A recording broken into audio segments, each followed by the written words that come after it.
Ngayon, magpo-food trip po tayo. So, itong restaurant na bibilihan natin ng pagkain, ito ay pinaka-famous. Hindi ka nakapag-Saudi kung hindi ka nakatikim ng restaurant nila. So, I will show you, ha? This is it, mga besh. Welcome to Al Baik. So, biglang na-miss ni Babe ang Al Baik. So, ito ang ating dinner ngayon. So, let's come inside and bibili tayo kung ano ang anong masarap na menu nila. Iba-ibang menu sila. Yan. Welcome to Al Baik, guys. Take away, mga beshi. So, papasok tayo. Yan. I-orderin doon natin. Let's go. Order tayo, guys. Pre-order. Ayun. Yun o, may shrimp. Shrimp. Okay. Mag-order tayo, guys. Bye. So, nandito tayo sa male section. Pero ayan muna kasi doon sa female. Saan mag-order? Dito ba? Dito, no? So, mag-order tayo. So, gusto ko yung crispy baked chicken. Yan. At saka famous yung chicken nuggets nila. Yan. Chicken nuggets, chicken meat. Tikman natin yung bros nila. Okay, magbo-bros daw si Babe. So, mag-order na tayo, guys. But shrimp, not chicken. اللي هو صفر جمبري. صفر جمبري. Okay, that's it. Order natin. Anong order natin? Total ng order natin is 60.50 SR. So, nag-order tayo ng super bike shrimp, spicy, crispy bikes, tapos dalawa kasi pa isa kay ate, at saka chicken 4 pieces. Sakala ko shrimp ang bibili. Shrimp. Saan ang shrimp dyan? Ito. Sige, pagkagat na lang dyan. So, let's go. Kunin na po natin ang order dito. After mo mag-order, may order, pre-order, at saka yung collect. So, mag-wait lang to. Wait lang daw. So, we will sit down here. So, hintayin daw namin ang order kasi by number, nandun ang now serving number. Yan. Oh, number 84. So, anong number na doon? So, hindi pa natatawag. Parang ang tagal pa, mga Betty. Sige na lang. For the go, let's go. Yes. So, habang hinihintay po natin yung order na ma-ready, punta muna kami sa extra sa tabi.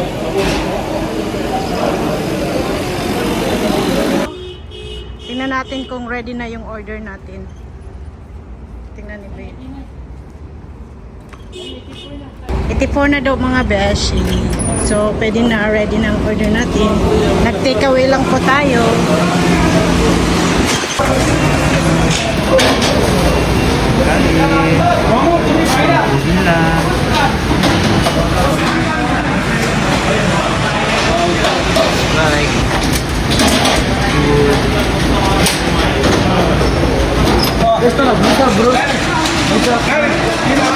Finally, patingin. Tingin. Babe, sasakyan na lang natin kainin habang mainit. Tara. So, magmumukbang tayo, mga best, sa car. So, mukbang inside the car. Tara na. Let's eat Al Baik.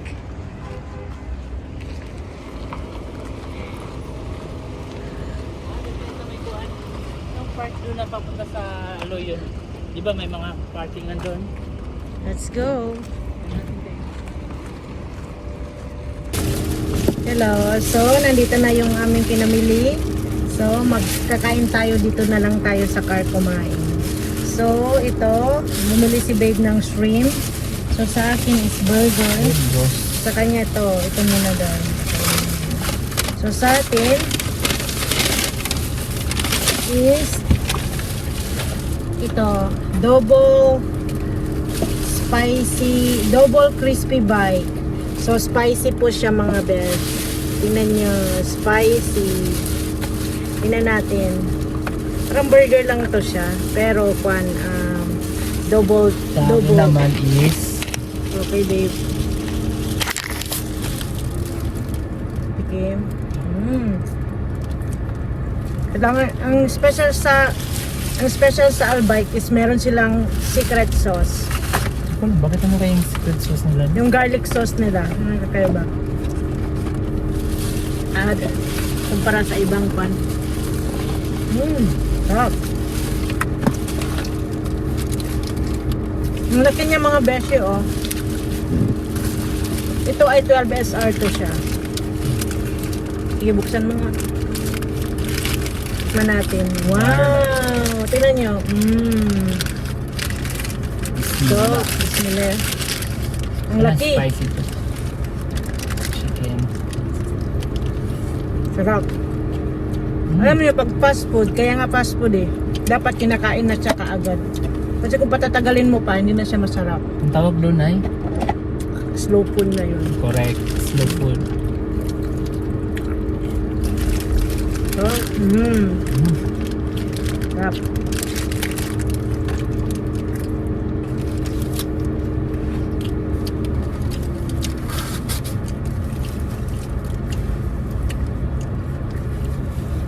Hindi ba makita sa baba? Sa baba mo ba?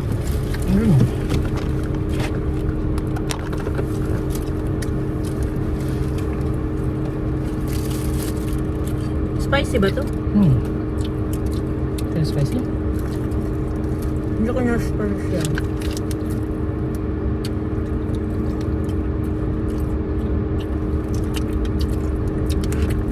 Buong araw chicken lang kinain ni babe. Chicken na naman in-order niya sa labas.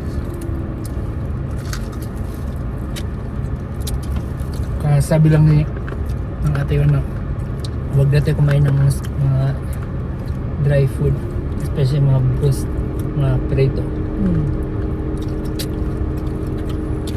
Kaso masarap eh.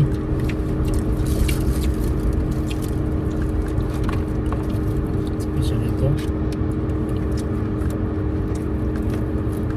Pero mura sa dati 13 man to, naging 17 na ngayon.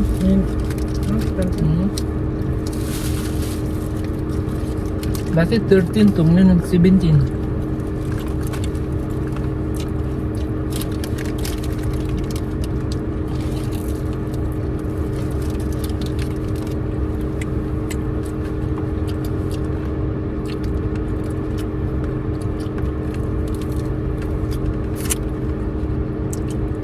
In fairness, masarap.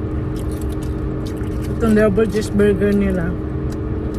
Kasi wala siyang olives. Ayoko nang may olives. Ay, may nakita kong olives. Meron pala mga beshi. Kaya Kasi ako kumakain. Hindi ako kumakain ng olives. Olive ba to? Hindi. Pipinong. Olives.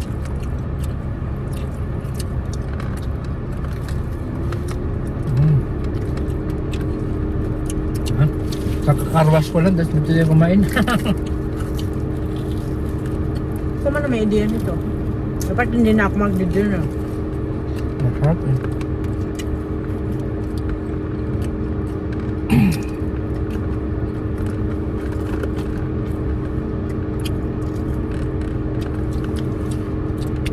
Ito yung garlic sauce nila. Ito yung unique sa kanila na sauce. Kaya masyado masarap. Pero ako, hindi ko naman okay lang. Hindi ko din masyado ganun ka-favorite ang Albike. Pinalaki kasi ako ng Jollibee. Pero pag dito ka sa abroad, parang ang equivalent ng Jollibee, parang Albike sa kanila. Meron din naman Jollibee dito, pero wala dito sa Medina. Wala silang branch. Yan bulang. Pinakamalapit Yanbu, Jeddah. Yan tissue. Dami nito.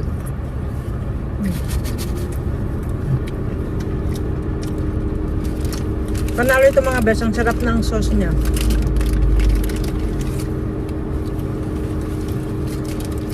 Ito na kainin muna ito.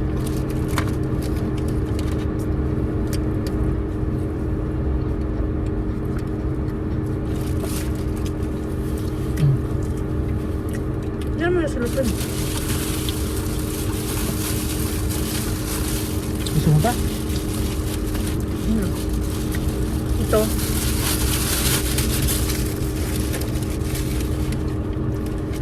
Masarap, promise. Makabusog. So, i-try natin ang sandwich. Itong shrimp. Sa kanya naman, shrimp wraps. Ito mang malantan. Ay, baliktad. Super bite shrimp.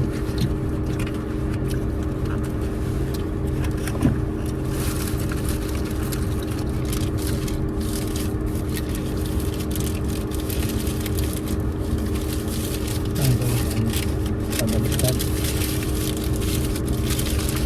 Sige, makikikagat tayo sa shrimp niya. Ayan na. Pickles. Hindi olive pickles mo to. Napilos pala.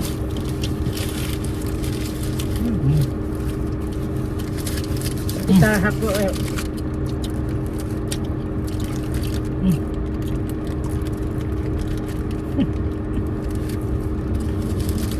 Lagyan mo ng garlic sauce. Masarap. Wala eh. Masarap yun.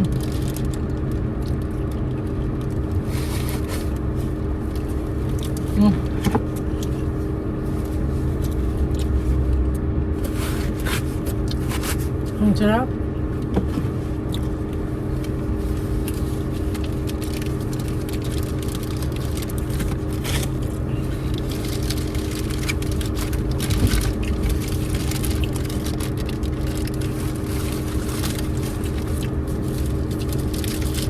Masarap siya.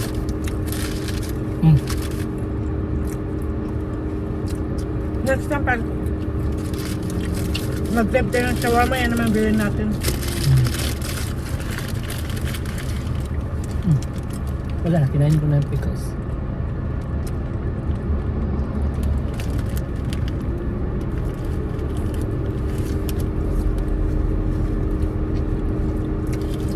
Meron pa siyang mga cabbage, pero malinamnam.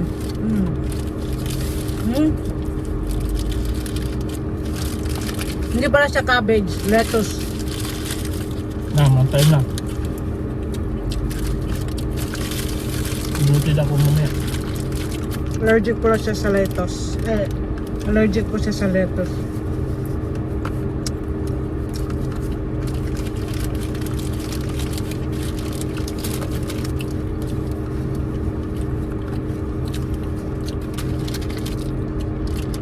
Hanggang dito lang kaya kong kainin.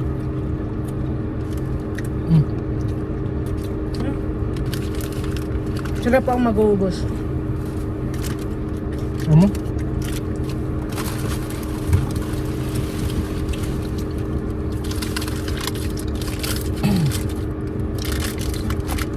Try natin itong yellow cheese nila.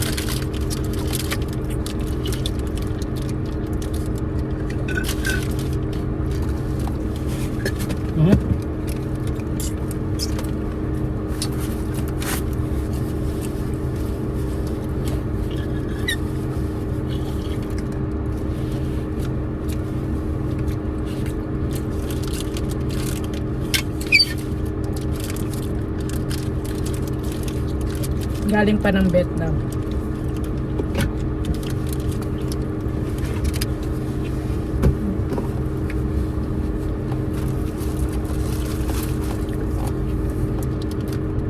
Parang masarap. Sarap na. Magkagat tayo ulit. Parang masarap yung kanyang kwan. Wraps.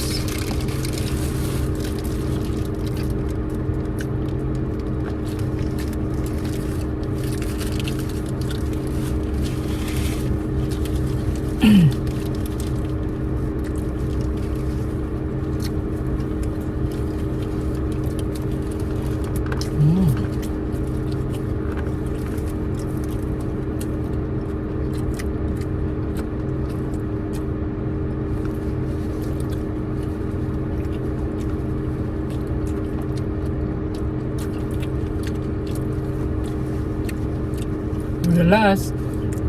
So, burger. Then may Pepsi po siya. Ano Pepsi mo? Doon?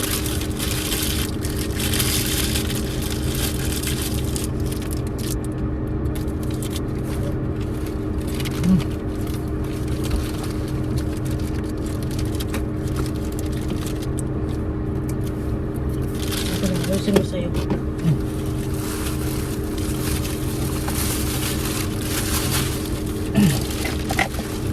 Busog ako. Kaya ko naman.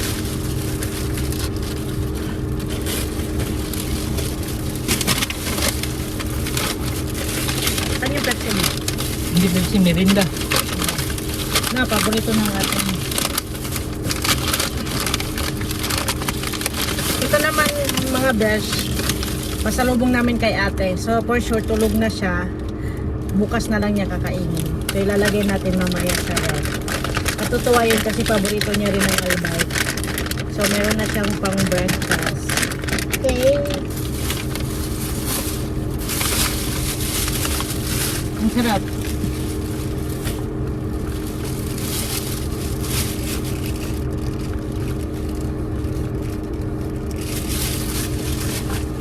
Actually mga besh, ang tagal ko nang hindi nakakain ng albite.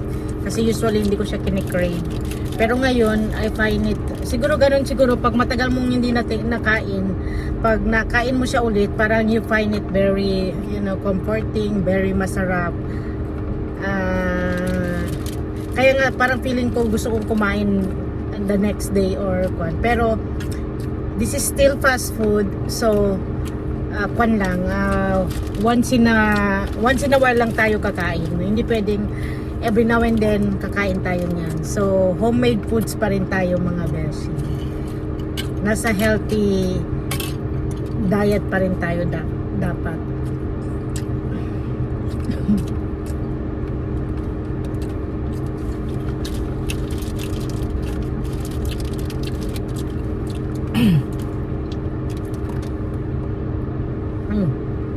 For the last.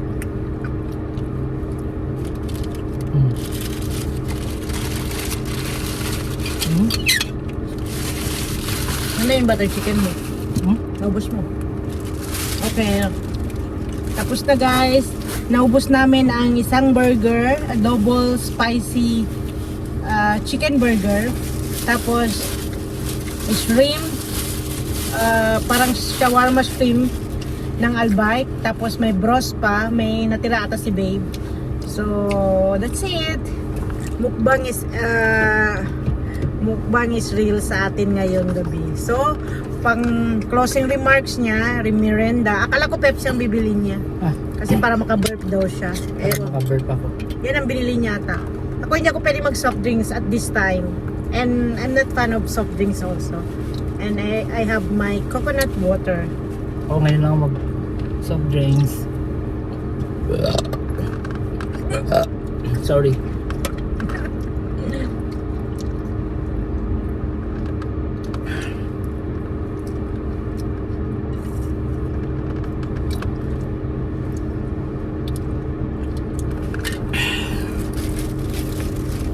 Parang gusto ko kuminom ng coke niya pero hindi pwede kasi niya makakatulog. Huwag mo itapon niyang straw kasi reusable yan. Reusable ang ginagamit kong straw mga best kasi tayo, ano ba yan? For Mother Earth friendly tayo. So kailangan natin naka-recycle. So kung yung straw ng mga plastic dagdag pa tayo sa pollution. So meron akong reusable straw. So this is it. Glass ito siya. Sumakit ang panga ko sa ang laki. Ano, nagsisika kumain ka. Masarap. Late ka na matulog, babe. Anyway, night naman yan siya bukas. Kaya Bukas pa okay ulit. lang na late siya matutulog. Kasi para masanay rin yung katawan niya. Sige na. Kasi after 3 Let's months, close the remarks. ngayon lang siya bukas siya mag-start ng night shift niya for 4 straight nights siya. So hindi ko siya makakasama sa pagtulog ng 4 nights.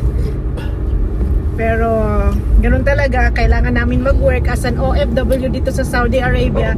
Kailangan namin sumunod sa schedule na ibigay sa amin ng aming mga boss, ng aming manager. Well, pero actually, pwede naman ako mag-request ng schedule na hindi kami, na pareho kami. Pero, para maiwasan na lang yung away o kaya yung, kasi may mga issues at work. Kasi minsan yung mga katrabaho namin mareklamo, especially yung mga ibang lahi. So, go with the flow na lang kami. Ini-enjoy namin whatever it is. Ganun talaga eh. OFW tayo mga beshi. Dapat resilient tayo. Dapat matapang ka, hardworking ka, at saka kaya mong harapin ang mga pagsubok sa buhay. Yan ang mga tatak OFW. Di ba babe? Okay. Araso. Okay. So ito ay going home na po. Time check 9:32 PM na po. Pag-uwi natin ng bahay,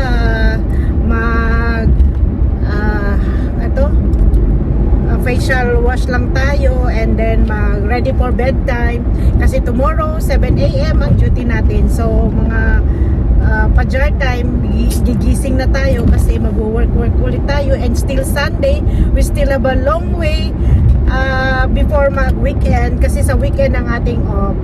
And I think nung na-check ko ang schedule ko, meron din akong overtime sa Saturday. So more or less 1 day off lang tayo. Pero as I said, OFW tayo mga beshi, kailangan natin magtrabaho.